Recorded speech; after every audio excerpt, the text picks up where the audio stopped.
ಶ್ರೀಮಾತ್ರೇ ನಮಃ.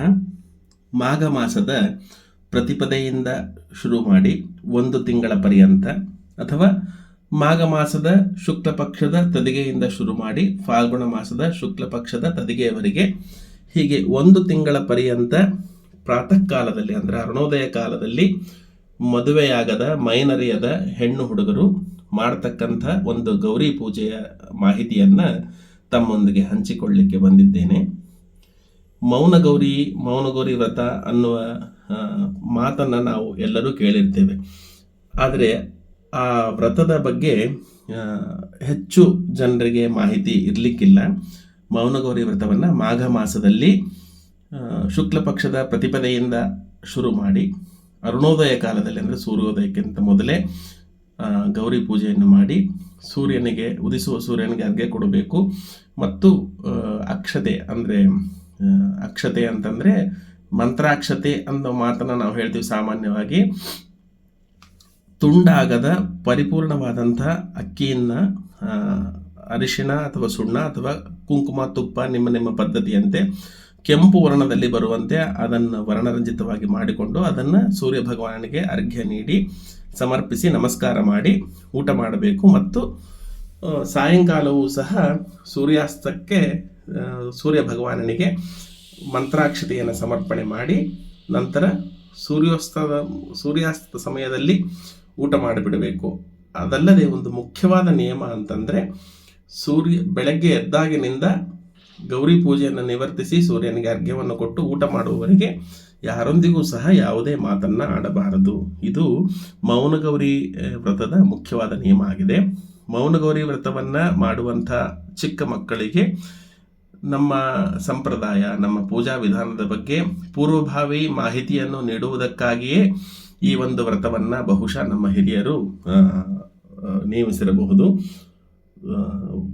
ದಾಂಪತ್ಯದಲ್ಲಿ ಸುಖ, ವೈವಾಹಿಕ ಜೀವನದಲ್ಲಿ ಸುಖದೊಂದಿಗೆ ಜೀವನದ ಎಲ್ಲ ಸ್ತರಗಳಲ್ಲಿಯೂ ಸಹ ಗೌರಿ ದೇವಿಯ ಕಾರುಣ್ಯ ಹೆಣ್ಣು ಮಕ್ಕಳಿಗೆ ವಿಶೇಷವಾಗಿ ಇರಬೇಕು ಅನ್ನೋ ಉದ್ದೇಶದಿಂದ ಚಿಕ್ಕ ಮಕ್ಕಳಲ್ಲಿ ಗೌರಿ ದೇವಿಯಲ್ಲಿ ಭಕ್ತಿಯನ್ನು ಹುಟ್ಟಿಸುವುದಕ್ಕಾಗಿ ಈ ವ್ರತವನ್ನು ನಾವು ನಮ್ಮ ಮಕ್ಕಳ ಕೈಲಿ ಮಾಡಿಸಬೇಕು. ನಮಗೆ ಆದಷ್ಟು ಸಾಧ್ಯವಾದಷ್ಟು ನಿಯಮಗಳನ್ನು ಪರಿಪಾಲಿಸಿ ಆದರೂ ಅಂದರೆ ಬೆಳಗ್ಗೆ ಮಕ್ಕಳು ಹೇಳೋದಕ್ಕಾಗಲಿಲ್ಲ ಅಂತಲೋ ಅಥವಾ ಸಾಯಂಕಾಲದ ಹೊತ್ತಿಗೆ ಸೂರ್ಯಾಸ್ತದ ಹೊತ್ತಿಗೆ ಊಟ ಮಾಡೋದಕ್ಕೆ ಆಗೋದಿಲ್ಲ ಅಂತಲೋ ಹೀಗೆ ಯಾವುದೋ ಒಂದು ಕಾರಣದಿಂದ ವ್ರತವನ್ನು ಪೂರ್ತಿಯಾಗಿ ಬಿಟ್ಟು ಬಿಡದೆ ವ್ರತದ ನಿಯಮಗಳಲ್ಲಿ ನಮಗೆ ಎಷ್ಟನ್ನು ಪಾಲಿಸಲಿಕ್ಕೆ ಸಾಧ್ಯ ಇದೆಯೋ ಅದೆಷ್ಟನ್ನಾದರೂ ಪಾಲಿಸಿ ಭಕ್ತಿಯಿಂದ ಗೌರಿ ದೇವಿಯನ್ನು ಪೂಜೆಯನ್ನು ಮಾಡಬೇಕು. ಮತ್ತು ಮೌನವಾಗಿ ಇರುವುದನ್ನು ಮಕ್ಕಳಿಗೆ ಸಣ್ಣ ವಯಸ್ಸಿನಲ್ಲಿ ಹೇಳ್ಕೊಡ್ಬೇಕು. ಎದ್ದ ತಕ್ಷಣ ಸ್ನಾನ ನಿವರ್ತಿಸಿ ಗೌರಿ ದೇವಿಯ ಪೂಜೆಯನ್ನು ಮಾಡಿ ಸೂರ್ಯನಿಗೆ ಅರ್ಘ್ಯ ಕೊಡುವವರೆಗೂ ಮಾತನಾಡದೇ ಇದ್ದರೆ ಇಷ್ಟಾದರೂ ಮಾಡಿದರೂ ಕೂಡ ಮೌನಗೌರಿ ವ್ರತದ ಕಿಂಚಿತ್ ಫಲವಾದರೂ ಸಿಗ್ತದೆ.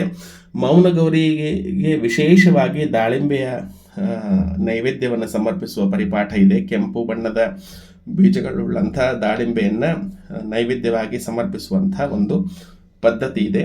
ಮತ್ತು ಮೌನಗೌರಿ ಪೂಜೆಯನ್ನು ಹೇಗೆ ಮಾಡಬೇಕು? ಕೆಲವರು ಮರಳಿನಿಂದ 5 ಗೌರಿಗಳನ್ನು ಮಾಡಿಕೊಂಡು ಮಾಡ್ತಾರೆ, ಕೆಲವರು ಅರ್ಶಿಣದಿಂದ 5 ಗೌರಿಗಳನ್ನು ಮಾಡಿಕೊಂಡು ಮಾಡ್ತಾರೆ. ಆದರೆ ಮುಖ್ಯವಾಗಿ ವ್ರತದ ಪದ್ಧತಿಯ ಪ್ರಕಾರ 2 ಅರ್ಶಿಣ ಬೇರೆಗಳನ್ನು ತೆಗೆದುಕೊಂಡು ಅದರಲ್ಲಿ ಒಂದನ್ನು ಗೌರಿ ಎಂತಲೂ ಮತ್ತು ಇನ್ನೊಂದನ್ನು ಸಖಿ ಎಂತಲೂ ಆವಾಹಿಸಿ ಅದಕ್ಕೆ ರೇಷ್ಮೆ ವಸ್ತ್ರಗಳನ್ನು ಸುತ್ತಿ ನೂಲನ್ನು ಸುತ್ತಿ ಅದಕ್ಕೇನೆ ಅರಿಶಿನ, ಕುಂಕುಮ, ಹೂವು, ವಿಶೇಷವಾಗಿ ತುಂಬೆ ಹೂವು ಇವುಗಳನ್ನು ಸಮರ್ಪಣೆ ಮಾಡಿ ಮಂತ್ರಾಕ್ಷತೆಯನ್ನು ಏರಿಸಿ ಪೂಜಿಸುವ ಪರಿಪಾಠ ಇದೆ.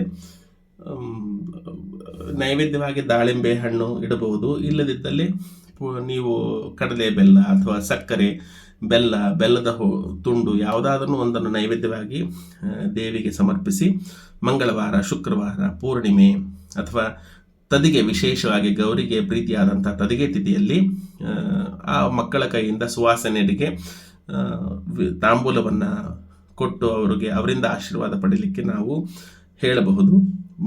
ಮೌನಗೌರಿ ವ್ರತವನ್ನು ಅನೇಕ ಪತಿವ್ರತ ಅಂಗನೆಯರು ಮಾಡಿದ್ದರು ಮತ್ತು ಅನೇಕ ಮಕ್ಕಳು ಸಹ ಮಾಡಿ ದಿವ್ಯವಾದ ಭವಿಷ್ಯವನ್ನು ಹೊಂದಿದರು ಅನ್ನೋದಕ್ಕೆ ಸಾಕಷ್ಟು ಪುರಾಣದಲ್ಲಿ ಮಾಹಿತಿ ಇದೆ. ನಾವೆಲ್ಲರೂ ನಮಗೆ ಕೈಲಾಗುವಷ್ಟು ಮಟ್ಟಿಗೆ ಈ ವ್ರತದ ನಿಯಮಗಳನ್ನು ಪರಿಪಾಲಿಸಿ, ಯಾಕಂದರೆ ಮಕ್ಕಳು ಶಾಲೆಗೆ ಹೋಗ್ತಾ ಇರ್ತಾರೆ, ಇಂಥ ಸಂದರ್ಭಗಳಲ್ಲಿ ಹೆಚ್ಚು ವಿಸ್ತಾರವಾಗಿ ಪೂಜೆ ಮಾಡೋದಕ್ಕೆ ಆಗದೇ ಹೋದರೂ ಕೂಡ ಬೆಳಗ್ಗೆ ಎದ್ದಾಗಿನಿಂದ ಯಾವುದೇ ಮಾತನಾಡದೆ ಸ್ನಾನವನ್ನು ಮಾಡಿ ಗೌರಿ ದೇವಿಗೆ ಸಂಕ್ಷಿಪ್ತವಾಗಿ ಪೂಜೆಯನ್ನು ಮಾಡಿ ನಂತರ ಸೂರ್ಯನಿಗೆ ನಮಸ್ಕಾರವನ್ನು ಮಾಡಿ ಮಂತ್ರಾಕ್ಷತೆಯನ್ನು ಅರ್ಪಿಸಿ ನಂತರ ಮಾತನಾಡಿ ಊಟ ಮಾಡಬಹುದು. ಮತ್ತು ಸಾಯಂಕಾಲದ ಸಮಯದಲ್ಲೂ ಸಹ ಮನೆಗೆ ಯಾವಾಗ ಬರ್ತಾರೋ ಆವಾಗ ಸೂರ್ಯಾಸ್ತದ ಸಮಯಕ್ಕೆ ಬಂದಿದ್ದರೆ ಸೂರ್ಯಾಸ್ತದ ಸಮಯದಲ್ಲಿ ಸೂರ್ಯನಿಗೆ ಮತ್ತೊಮ್ಮೆ ನಮಸ್ಕಾರವನ್ನು ಮಾಡಿ ಗೌರಿಗೆ ಅರಿಶಿಣ ಕುಂಕುಮವನ್ನು ಇರಿಸಿ ನಂತರ ಊಟ ಮಾಡೋದಕ್ಕೆ ಹೇಳಿಕೊಡೋದ್ರಿಂದ ಮಕ್ಕಳಲ್ಲಿ ನಾವು ವ್ರತದ ಬಗ್ಗೆ ಪೂಜೆಗಳ ಬಗ್ಗೆ ಅರಿವು ಮೂಡಿಸಬಹುದು. ವಿಸ್ತಾರವಾಗಿ ಅವರು ಕೂತ್ಕೊಂಡು ಯಾವುದೋ ಮಂತ್ರ ಸ್ತೋತ್ರ ಹಾಡು ಯಾವುದೋ ಹೇಳದಿದ್ರೆ ಅವೆಲ್ಲವನ್ನು ಅವರ ಪರವಾಗಿ ನಾವು ಮಾಡಿಕೊಂಡು ಕೇವಲ ಸಂಕ್ಷಿಪ್ತವಾಗಿ ಪೂಜಾಕ್ರಮವನ್ನಾದರೂ ಅವರ ಕೈಯಿಂದ ಮಾಡಿಸುವುದರಿಂದ ಅವರಿಗೆ ಈ ವ್ರತಾಚರಣೆಗಳಲ್ಲಿ ನಮ್ಮ ಸನಾತನ ಧರ್ಮದ ಅನೇಕ ಆಚರಣೆಗಳಲ್ಲಿ ಚಿಕ್ಕ ವಯಸ್ಸಿನಲ್ಲೇ ಅಭಿರುಚಿಯನ್ನು ಮೂಡಿಸೋದಕ್ಕೆ ಸಾಧ್ಯವಾಗ್ತದೆ. ನಾವೆಲ್ಲರೂ ನಮ್ಮ ಮನೆಯ ಸಣ್ಣ ಹೆಣ್ಣು ಮಕ್ಕಳಿಂದ ಅವರೇ ಗೌರಿ ದೇವಿಯ ಸ್ವರೂಪರಾಗಿರ್ತಾರೆ, ಪುಟ್ಟ ಗೌರಿಯರಾಗಿ ಮನೆಯಲ್ಲಿ ಓಡಾಡಿಕೊಂಡಿರ್ತಾರೆ. ಅವರ ಕೈಯಲ್ಲಿ ಈ ಮೌನ ಗೌರಿ ವ್ರತವನ್ನು ಮಾಡಿಸಿ ಕೈಲಾದ ಮಟ್ಟಿಗೆ ಅವರ ಕೈಯಿಂದಲೇ ಈ ವ್ರತದ ಆಚರಣೆಯನ್ನು ತಾಂಬೂಲ ಕೊಡಿಸುವುದು ಇಂಥದ್ದನ್ನು ಮಾಡಿಸಿ ನಾವು ಸಂಭ್ರಮಿಸೋಣ. ಮತ್ತು ಆ ಮಕ್ಕಳ ಮೇಲೆ ಆ ಗೌರಿ ದೇವಿಯ ಸಂಪೂರ್ಣವಾದಂಥ ಕಾರುಣ್ಯ ಇರುವಂತೆ ನಾವೆಲ್ಲರೂ ಬೇಡಿಕೊಳ್ಳೋಣ. ಎಲ್ಲರೂ ನಮ್ಮ ಮಕ್ಕಳ ಕೈಯಲ್ಲಿ ಈ ಮೌನ ಗೌರಿ ವ್ರತವನ್ನು ಮಾಡಿಸೋಣ ಅಂತ ಹೇಳ್ತಾ ವಿರಮಿಸ್ತೇನೆ. ಶ್ರೀಮಾತ್ರೇ ನಮಃ.